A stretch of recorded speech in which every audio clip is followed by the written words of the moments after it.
Greetings everybody, welcome to our King's channel, and this is going to be very short because I'm just going to let you know that I've been wanting to bring a video, but my arm, my shoulder, I got this pinched nerve in my neck, and it feels like when I move my arm sometimes it's like my ribs are being pulled out through my shoulder blade, and when I cough it's like I had 7 ribs broke at one time. 2 of them broke in 3 places, a couple of them broke in 2, and the rest were broken 1 when I slipped in a friend's tub. And I went to catch myself, and my hand was slippery as well. And they had this water that was like an hour trying to get the soap out of your hair. It felt like, I guess it was sort of like salt water or something. Boy, when I went down, the whole house shook. And then I went to Abilene, Texas from Houston, Texas, where the incident took place on the ribs. And driving down the road to go to a doctor to see if I had punctured a rib, all the way from Houston to Abilene, every pebble in the road I felt, I'm telling you. And as I'm driving down the road to get an x-ray to see if there was any internal damage done, I had the window down in the van and my children in the back and up in the front seat too, and this bird comes in through my window and hits me right in the chest. Okay, that's the sort of life I've lived through, and I gotta tell you, I've been more devastated since last Sabbath when I brought the last 2 videos out actually on the Sabbath. I had, right after posting the second one, my cousin Maria came over and expounded to me that my beloved cousin Kevin Searles had not woke up earlier that day. He went asleep, and I've loved him very dearly, and then she gave me 2 other big blows, and it just sucked the marrow right from my bones. The reports that I had got, I felt like Job, or those that call him Job, and I got so sick. The heat was so high, the stress of everything that went on, and my cousin Kevin to me was on at least my side, where I had the love toward him like King David did with Jonathan.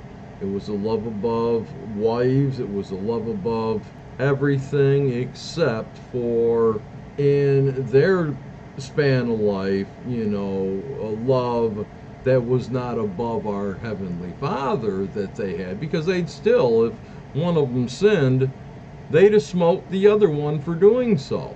David learned not to be partial, in his judgments and such. But I just wanted y'all to know that I haven't even, since last Sabbath, and right now I'm feeling pretty disoriented still, but I just been listening to, some of these videos where I really like this Elena Green with her video entitled "This Message is for You, 144,000," and it was posted on August 26th, 2022 with 332 views so far. But as you can see up there, right up here, it shows 9+. I haven't looked at anybody that has been commenting.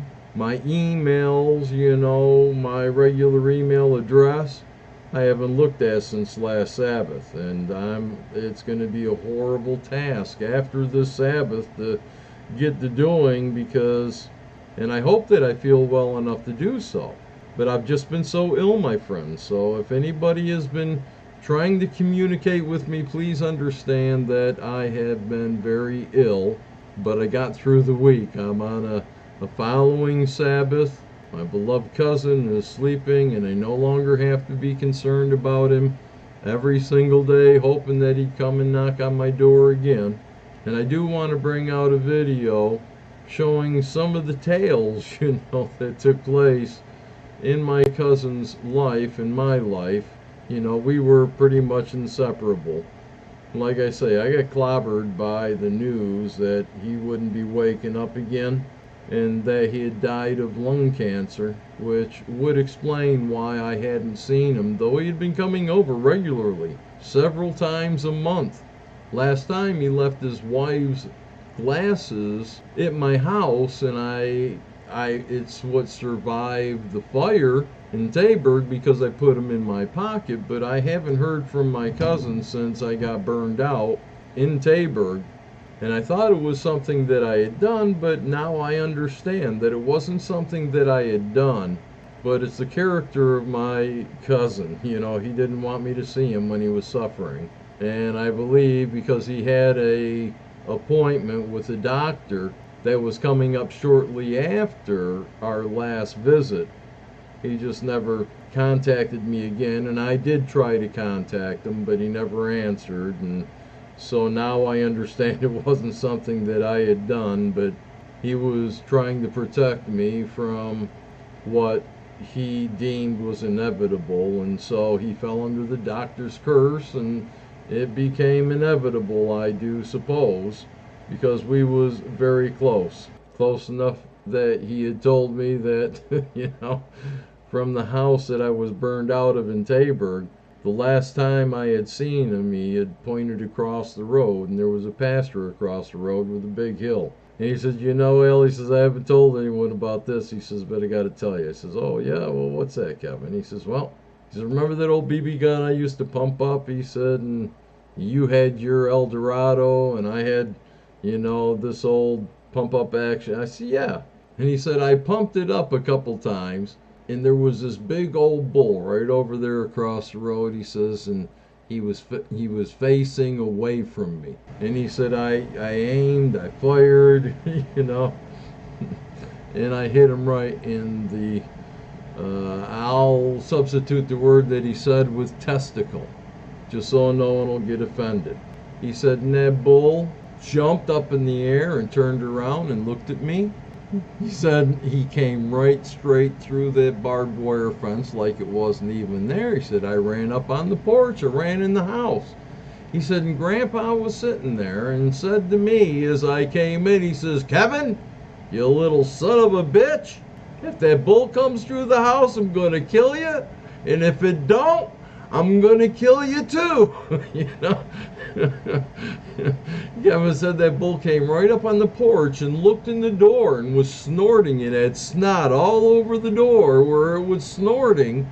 And then it turned around and went away, you know. And that was one of the last stories that my cousin had told me that I had never heard before. And, you know, hopefully the video that I bring out in remembrance of my cousin Kevin Searles here shortly, you know, not in honor of any man or anything, but some of the memories that we had, and more because that there is some things that came about because of the loss that I had with Kevin. I had to go through my memories, and not that I wanted to, you know, it's just that with the grief and everything, these memories flowed upon me, and I discovered how I was an idol worshiper.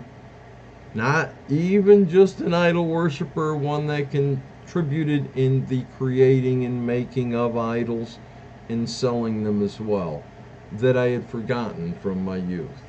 So with that, please understand, people, I love y'all. I've just been very ill.